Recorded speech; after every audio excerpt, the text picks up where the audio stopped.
प्रिय बच्चों, study point में आपका स्वागत है। आज का हमारा टॉपिक वृत्त यानी कि सर्कल है, जिसकी समझ विकसित करने के लिए बहुत ही सरल एवं रोचक ढंग से वीडियो में बताया गया है। इसलिए वीडियो को अंत तक देखें तथा लाइक, शेयर और सब्सक्राइब करना न भूलें। चलिए बच्चों, वृत्त यानी कि सर्कल क्या होता है? तो वृत्त किसी निश्चित बिंदु से समान दूरी पर रहकर उस बिंदु के चारों ओर खींचे जाने वाले वक्र से बनी आकृति होती है। जैसे साइकिल का पहिया, 1 रुपए का सिक्का, कंगन, थाली। यानी कि हम ऐसा कह सकते हैं कि किसी भी गोल आकृति को हम वृत्त कह सकते हैं।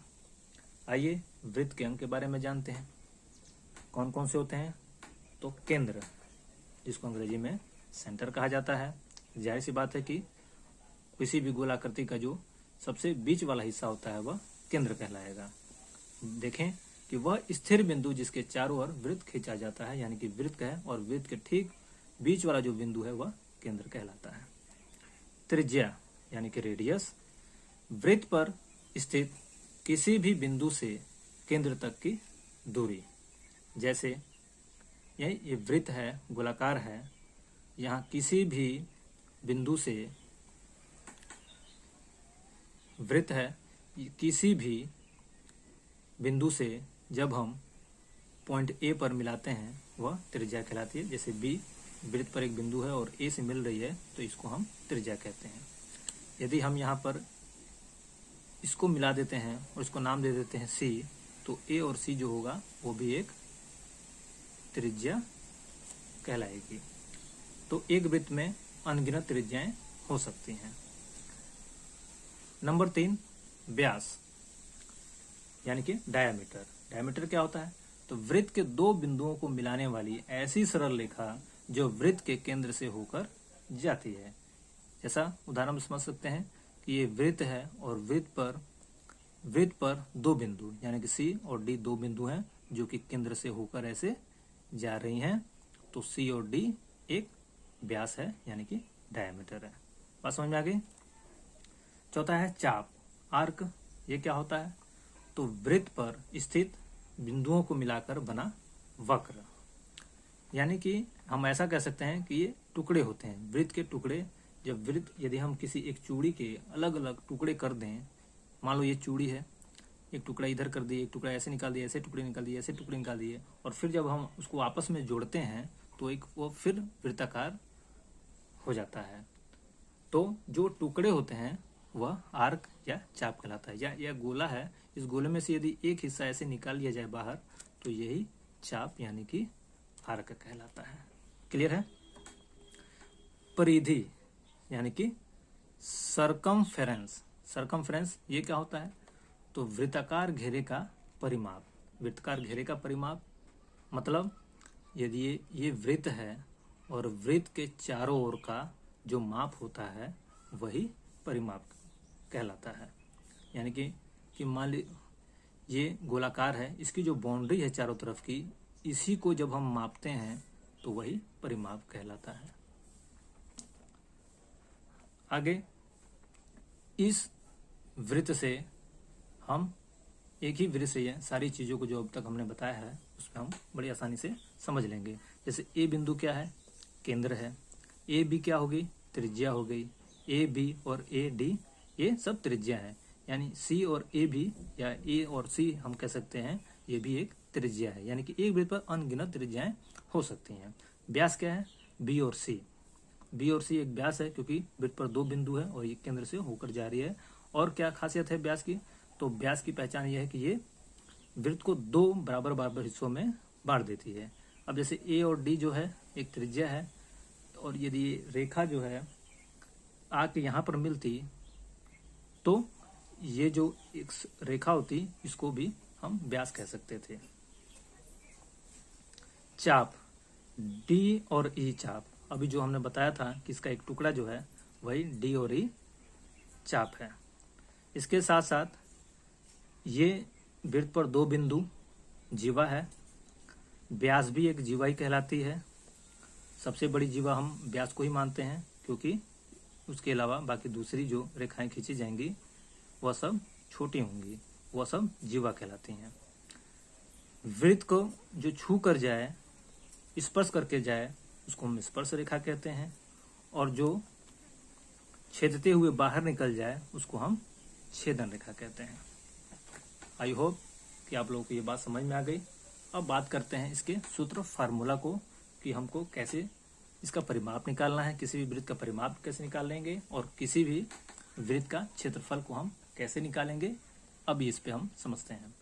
व्यास, व्यास का निकालने का फार्मूला है 2 गुणे त्रिज्या। परिधि, तो परिधि अभी हमने बताया था कि परिधि निकालने का, परिधि का मतलब ये वाला हिस्सा, यानी कि इसकी जो ये बाउंड्री है, इसी को हम जब हम इसका माप निकालते हैं तो उसको वह परिधि कहलाती है। उसका फार्मूला है 2πr। यहाँ पाई से मतलब है 22/7 से, और आर का मतलब है रेडियस यानी कि त्रिज्या से। तो 2πr जो है इसका फार्मूला है, इसको याद रखेंगे। क्षेत्रफल क्या होता है, तो ये तो हमने इसका परिमाप निकालते हैं यानी कि परिधि निकालते हैं, और ये जो बीच वाला जो हिस्सा है, जो ब्लैंक है, खाली है, यही क्षेत्रफल होता है। और जब हम इसका माप निकालते हैं तो उसको निकालने के लिए πr/2 का हम फार्मूला यूज करते हैं। पाई का मतलब 22/7 हो गया, आर का मतलब त्रिज्या, रेडियस, और स्क्वायर πr/2। चलते हैं सवाल से। एक्सरसाइज के माध्यम से हम बहुत ही आसानी ढंग से इसके अवधारणाओं को समझ सकते हैं। जैसा कि क्वेश्चन नंबर 1 है, चित्र को देखते हुए स्तंभ अ और स्तंभ ब का मिलान करो। एक वृत्ताकार है, क कुछ बिंदु दिए हैं, उनके नाम है, उनका मिलान करना है। जैसे केंद्र, अब इसमें केंद्र क्या है, तो केंद्र क बिंदु है, तो क कहाँ है, ये देखो, इसमें हम मिला देते हैं, क है। व्यास क्या है, तो व्यास हम जान गए हैं, ग और घ एक व्यास है, तो ग और घ व्यास में हम मिला देंगे। उसके बाद त्रिज्या क्या है, तो त्रिज्या क और ख एक त्रिज्या हो गई, तो क ख त्रिज्या, त्रिज्या में मिला देंगे। चाप, तो चाप च छ ज, यानी ये सब चाप है, यानी कि उसी वृत्त का एक टुकड़ा, जैसा कि हमने अभी बताया है। तो चाप च और छ ज है, तो इसमें हम मिला देंगे। और परिधि क्या होता है, तो परिधि वृत्त के पूरे चक्कर की लंबाई, यानी कि पूरे इसके चक्कर की लंबाई ही परिधि कहलाती है, तो इसमें हम मिला देंगे। बात समझ में आ गई। अब आते हैं क्वेश्चन नंबर 2 पे। किसी वृत्त की त्रिज्या की लंबाई 4 सेंटीमीटर है, तो वृत्त का व्यास बताइए। तो व्यास का फार्मूला भी हमने बताया था कि 2 गुणे आर, यानी त्रिज्या, तो व्यास, वृत्त का व्यास बताना है, तो व्यास कितना होगा, तो 2 गुणे आर कितना है, 4 सेंटीमीटर, यानी कि त्रिज्या, ये आर त्रिज्या होता है, तो 4, 2 चौके 8 सेंटीमीटर, यानी व्यास जो है 8 सेंटीमीटर होगा। ठीक, क्लियर है। आगे सवाल है, एक वृत्त की त्रिज्या 7 सेंटीमीटर है, तो वृत्त की परिधि तथा क्षेत्रफल कितना होगा। यानी वृत्त की त्रिज्या 7 सेंटीमीटर है, तो वृत्त की परिधि निकालेंगे। तो वृत्त की परिधि का फार्मूला हमने बताया है अभी, वृत्त की परिधि 2πr।